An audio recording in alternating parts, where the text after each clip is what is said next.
I'm just walking in the US.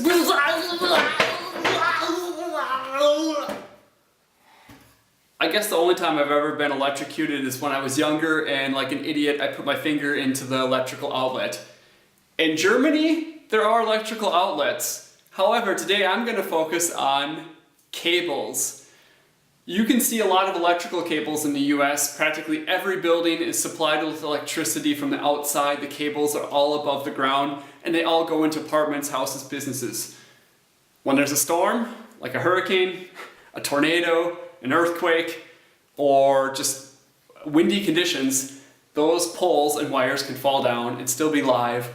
And it's initially, yes, a lot more cost effective to install them and put them up and to maintain them. However, once they break, they can break more often and more frequently than cables in Germany. Cables in Germany are actually put under the ground. The cable that runs to my house is completely under the ground. The cable that's connected to also runs under the ground, and there's certain points where the electricians know to dig in order to fix something. Occasionally something can break, but for the most part, electrical conditions in Germany are way better than the US. I have yet to experience an electrical shortage or an electrical outage here. I've never seen it where like the lights dim. In the US, I would say it was at least twice a year, probably once in winter and once in summer, a couple times in summer when everyone was using their air conditioning. For the most part, Germans don't even have air conditioning. Most restaurants, most shops, most stores just have open windows, open doors. In the summertime, even office buildings. Air conditioning is very expensive and very taxing on the environment. Environment is a key word here. And I think that most Germans really do believe in the environment and are really trying to make a difference. These electrical poles that you see in the US just seem ancient to, I say now, us Germans, or to my wife and I.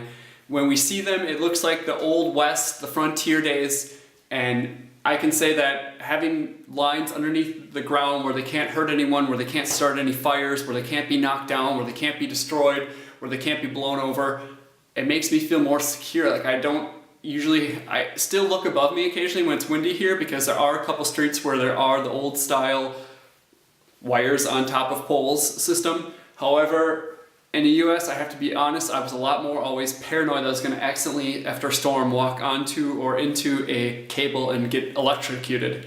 So that's one of the things that you'll notice in Germany if you're here long enough, that the cables are all underground. It becomes just a normal part of life, like you don't think about it anymore. And when I'm back in the US, I really look and I think, oh my god, these like devices look so like run down, old, and like they could easily fall over. So that's another difference between America and Germany. No electrical outages, no electrical shortages, and my cables are secure underneath me. Thanks for watching.